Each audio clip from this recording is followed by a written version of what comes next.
हमने शहर को दी एक नई पहचान, हम हैं सिंघानिया बिल्डकॉन।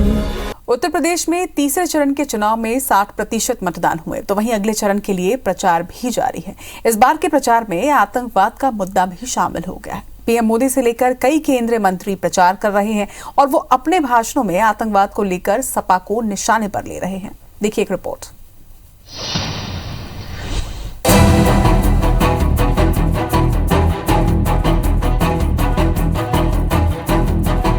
उत्तर प्रदेश में 3 चरणों के चुनाव हो चुके हैं। तीसरे चरण में 16 जिलों की 59 सीटों पर मतदान हुआ, तो वहीं दूसरी तरफ चुनाव प्रचार का दौर भी जारी है, जिसमें पीएम मोदी से लेकर कई केंद्रीय मंत्री और मध्य प्रदेश के मुख्यमंत्री शिवराज सिंह चौहान भी शामिल हैं।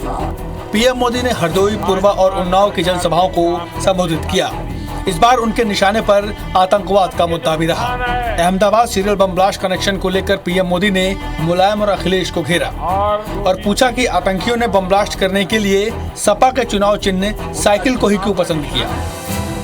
तो शुरू में जो बम धमाके हुए, वो सारे के सारे बम धमाके उन्होंने बम साइकिल पर रखे हुए थे।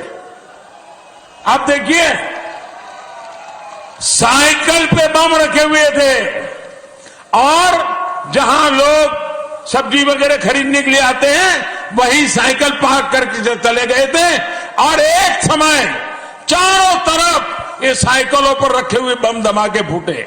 मैं हैरान हूं, ये साइकिल को उन्होंने क्यों पसंद किया। वहीं केंद्रीय मंत्री अनुराग ठाकुर ने भी समाजवादी पार्टी पर निशाना साधा।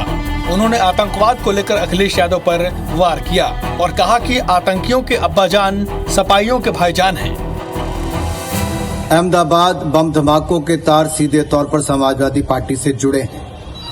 अखिलेश यादव जी अब तक मौन हैं, चुप्पी साधे हुए हैं।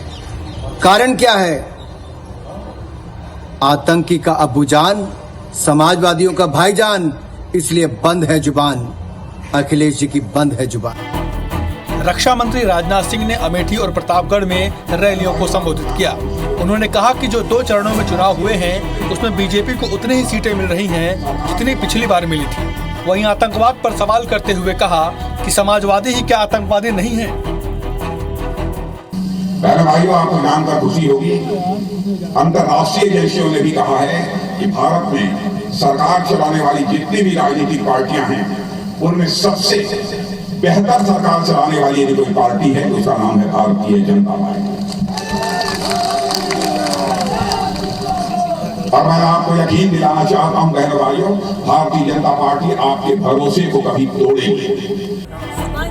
वहीं बहराइच में केंद्रीय मंत्री और अपना दल की अध्यक्ष अनुप्रिया पटेल ने भी सपा को आड़े हाथों लिया और कहा कि 10 मार्च को सपा का सूपड़ा साफ हो जाएगा।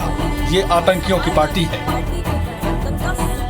समाजवादी पार्टी का चाल, चरित्र और चेहरा उत्तर प्रदेश की जनता से छिपा नहीं है और आने वाली 10 मार्च को जब चुनावी परिणाम सामने आएंगे तो समाजवादी पार्टी के गठबंधन का सूपड़ा साफ हो जाएगा। मध्य प्रदेश के मुख्यमंत्री शिवराज सिंह चौहान भी समाजवादी पार्टी पर जमकर बरसी। उन्होंने भी आतंकवाद को लेकर सपा को आड़े हाथों लिया। ये घोटाले वालों की पार्टी, ये माफियाओं को पिछड़ा देने वाली पार्टी, ये आतंकवाद स्थापित करने वाली पार्टी, जिनके राज में मां बहनों का सम्मान सुरक्षित नहीं था, वो पार्टी कभी उत्तर प्रदेश का भला नहीं कर सकती। अभी यूपी में 4 चरणों का चुनाव होना और बाकी है। आतंकवाद को लेकर बीजेपी के कद्दावर नेता जिस तरह से सपा पर हमलावर हैं, उससे साफ है कि आने वाले चरणों में सपा के लिए राह आसान नहीं होने वाली। विजय दीक्षित, IBC 24, लखनऊ।